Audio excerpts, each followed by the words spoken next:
Hello and welcome to the Business Standard Morning Show.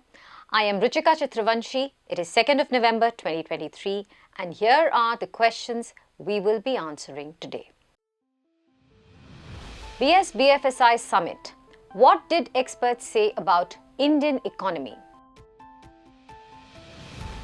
What's the expert view on markets and investments? Has the recent correction made mid and small caps attractive? And what is the electoral bonds case?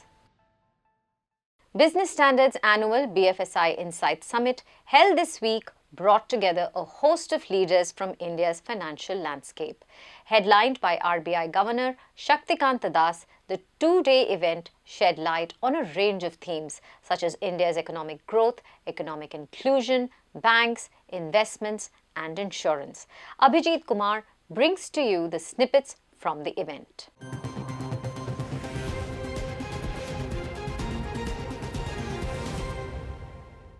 The growth momentum in India continues to be what it was. In other words, the growth momentum continues to be strong. Looking at the momentum of economic activity, looking at a few early data points which have come in, a few early indicators, I can say that the second quarter GDP number, as and when it is released at the end of November, in all probability will surprise everyone on the upside. These words of RBI Governor Shaktikanta Das against a bleak global environment indeed offered a pleasant surprise. But in the same breath, the governor expressed concern on the evolving geopolitics and new flashpoints, not just for India but for the entire world. Speaking at the Business Standard annual BFSI Insight Summit, Das, however, said that India is better placed to deal with risky situations. The RBI in its previous MPC had projected India's GDP growth for Q2 FY24 to be at 6.5%. Governor Das also talked about India's inclusion in the JP Morgan Bond Index and termed it a double-edged sword. Inclusion of India in the JP Morgan Bond Index is their decision. And the first thing that has to be recognized in this is that it's a kind of a vote of confidence about the Indian economy and about the Indian financial markets.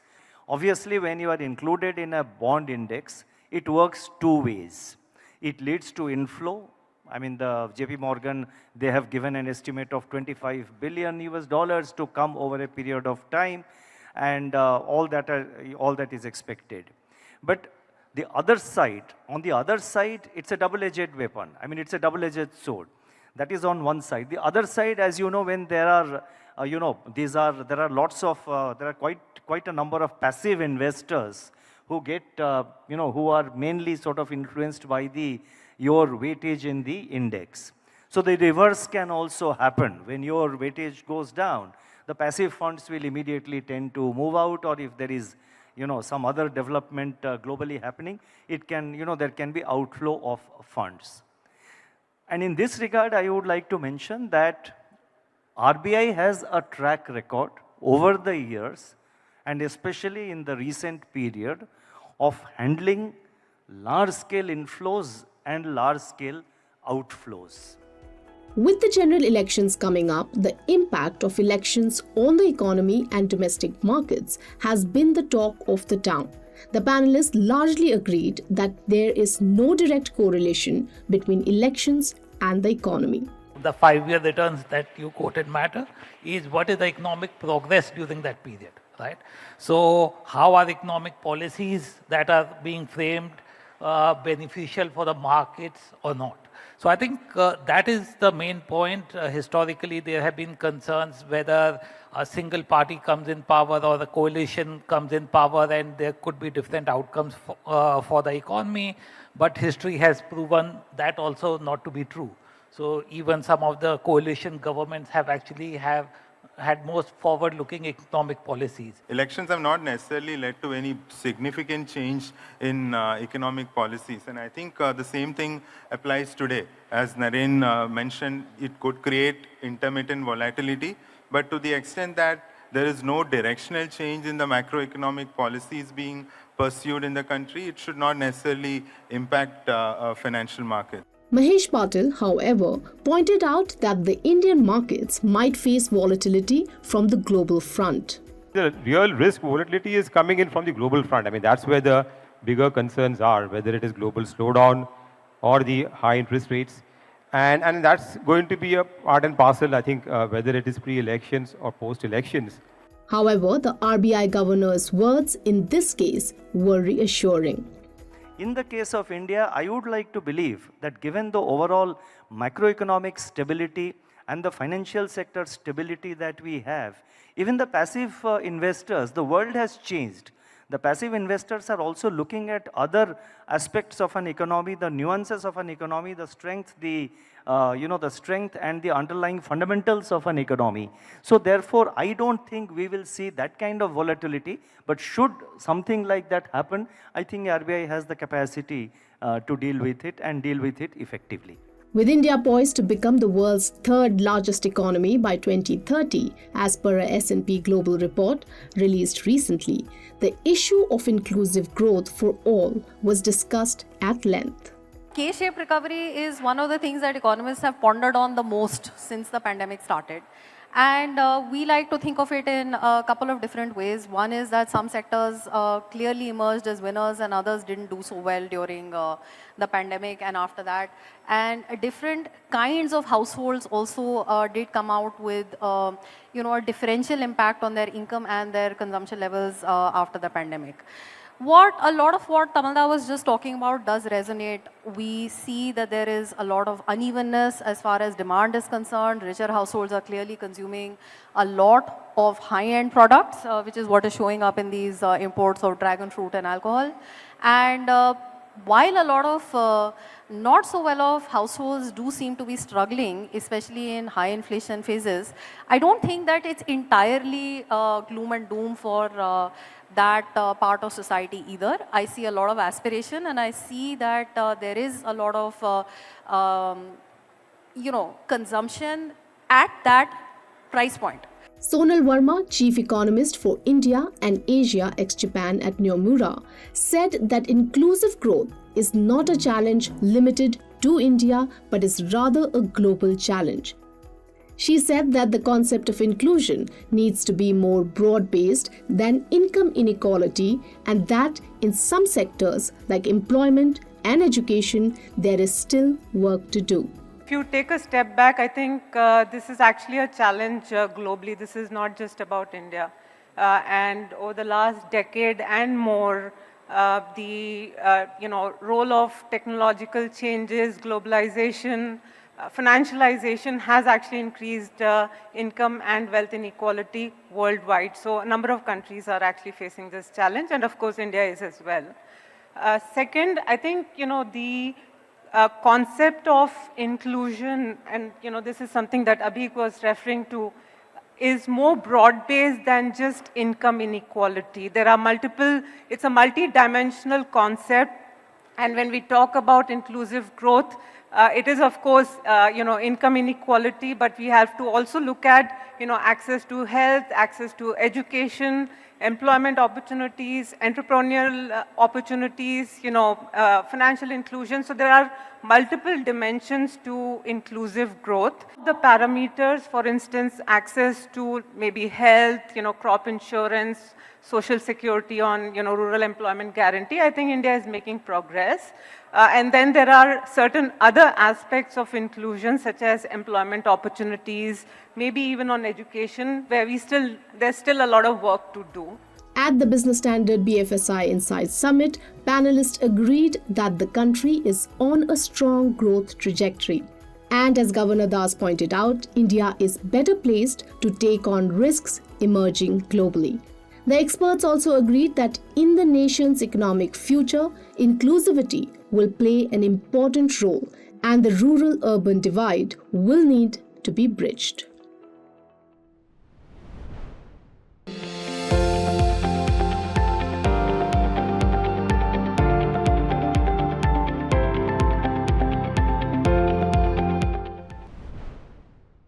The event also offered fresh insights into financial markets and its future trajectory.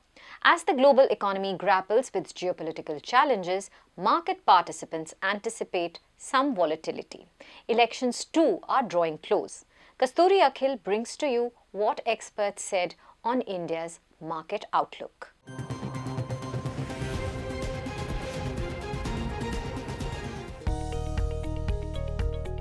At the recently concluded Business Standard Annual BFSI Insights Summit, industry doyens shed light on the best ways to navigate financial markets amid global macroeconomic uncertainties entangled in geopolitics.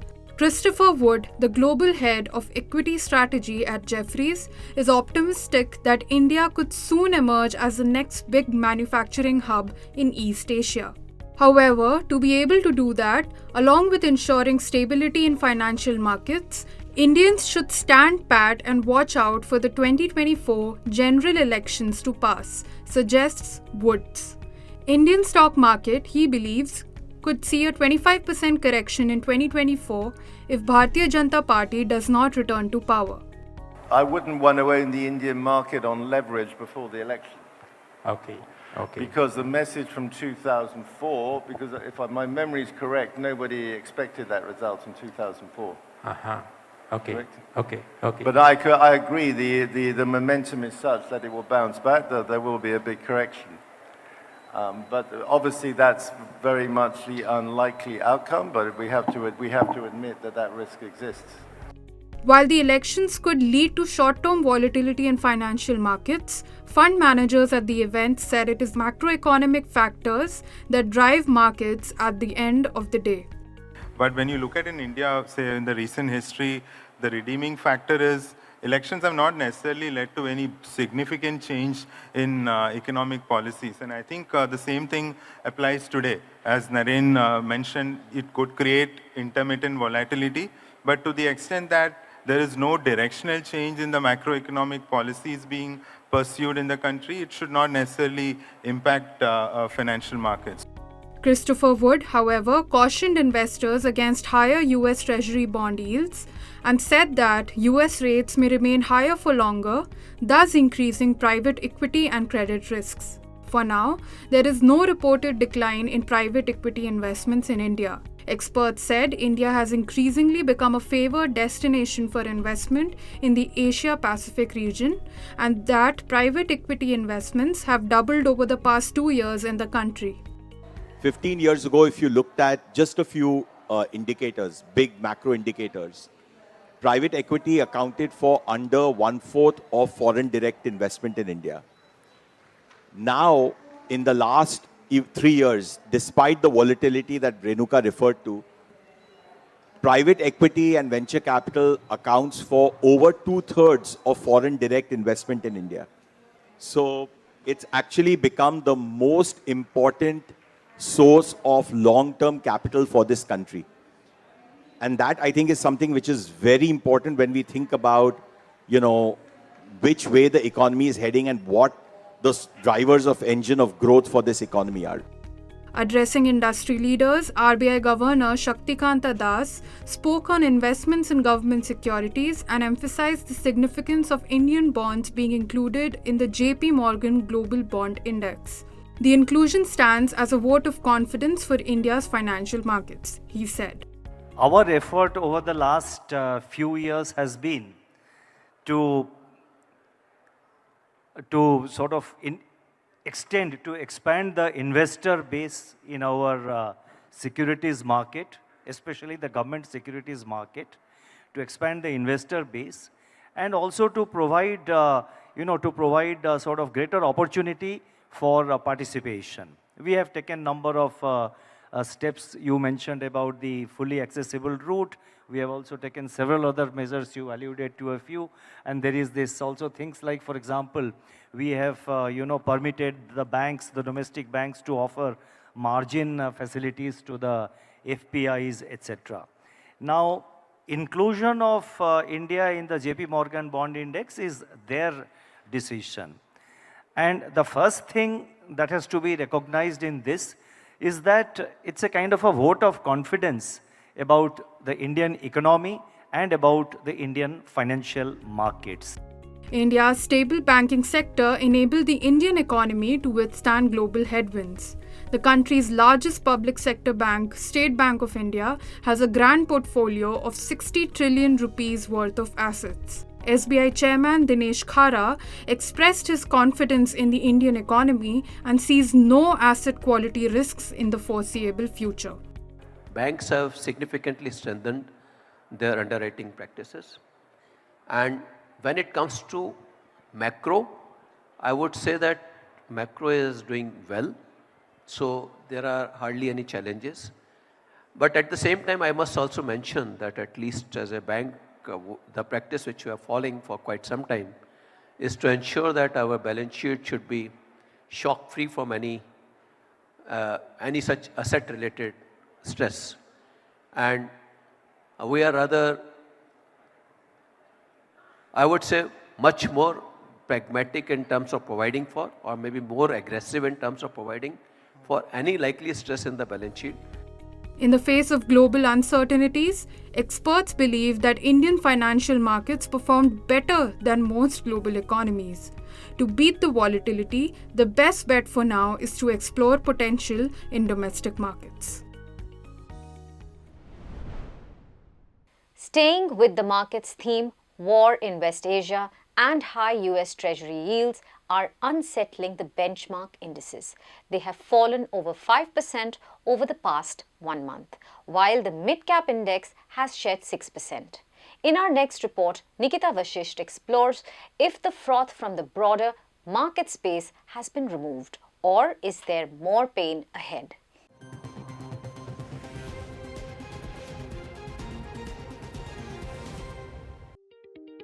Indian stock markets have lost some ground from their all-time high levels as soaring US Treasury yields and an unannounced war in West Asia startled investors. While the benchmarks have dropped over 5% each from their record peaks, the BSE Midcap Index has slipped 6% and the BSE Small Cap Index 4.7%. Analysts, however, believe this drawdown in the market is likely to exacerbate further for the broader markets as valuations still remain lofty in certain pockets. We still feel that there could be a possible correction from these levels in mid and small cap stocks as few of the select sectors still look very heated for us, especially on the railways, defense and capital goods side. So we see a lot of froth in these stocks still. Several mid and small cap stocks have doubled investor wealth so far in calendar year 2023. Among the lot, BSE has surged 242%, while Suzlon Energy, Chennai Petroleum Corporation, ITI, Mangalore Refinery and PNB Housing Finance have jumped between 67% and 189% on a year-to-date basis. Given this, analysts believe the recent correction in their stock prices is rather puny compared to the rally witnessed over the past 10 months. In a recent note, analysts at Kotak Institutional Equities said, "We do not find value in most mid and small cap stocks in our coverage universe given the extent of re-rating in multiples seen in the past 9 to 12 months despite weakening business models and eroding business moats." Valuations at index level, however, remain supportive of an uptrend. The Nifty, for instance, is trading at 22 times its price to earnings multiple in line with its 10-year average of 22.9 times. The mid-cap index and small-cap indices, however, are well below their 10-year averages. Analysts therefore suggest investors use any pullback rally to exit the packs. We might see some respite, but it will be too early to comment that both the indices form a bottom around this level. So we believe as of now, looking at the short-term charts, any bounce or any pullback can be used as an exit opportunity. The levels to watch out for, we believe that on the mid-cap side, 39,650 to 39,800 to act as a strong resistance, and on the downside, 38,000 and 37,800 to act as a strong support.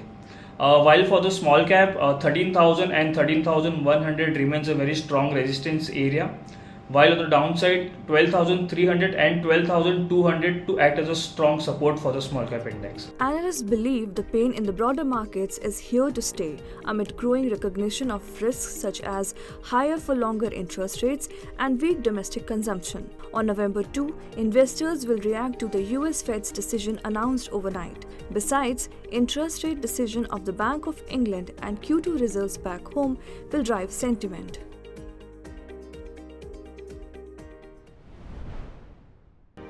He's making plans for an early retirement.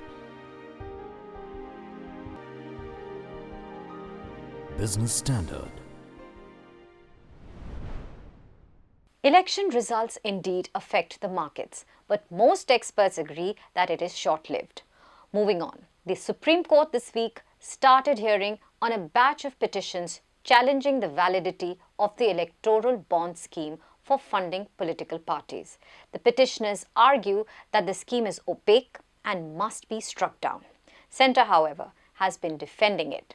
But what is this electoral bonds case? Let us decode.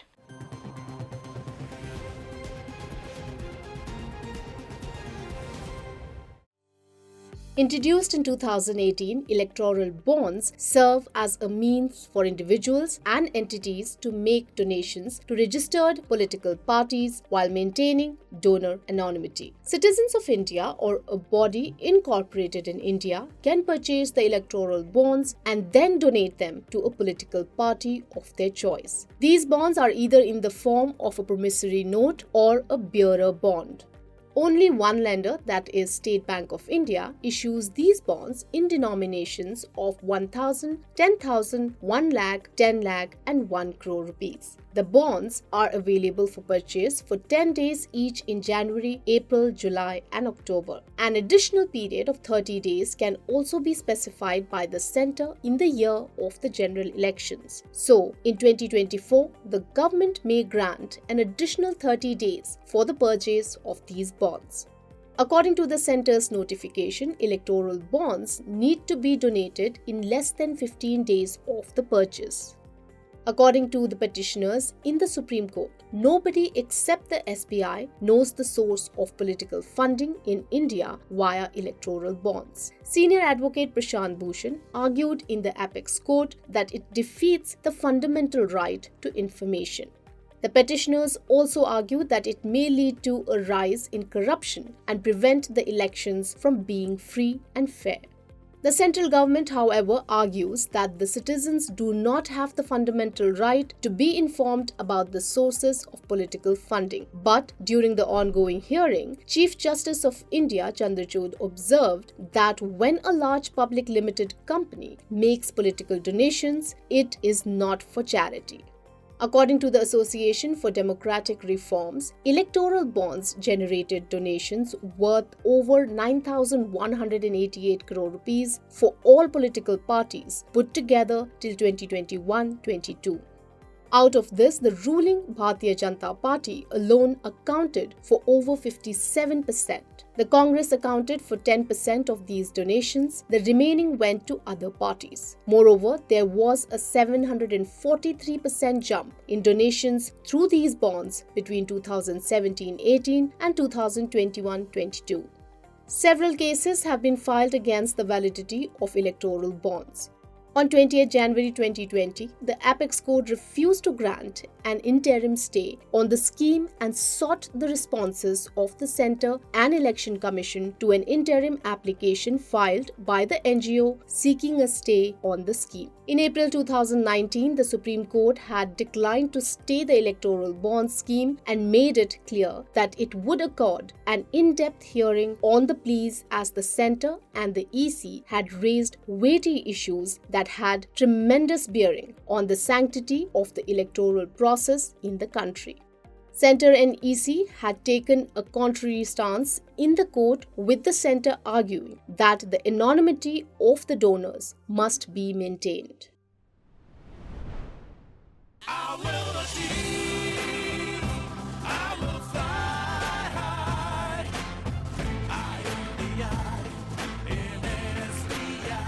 I'm backed by the nation's trusted bank, SBI, the banker to every Indian. The scheme was proposed in 2017 by the then Finance Minister Arun Jaitley in his budget speech. Well, that's all we have for you today. For more news and analysis, please log on to business-standard.com. Thank you for watching.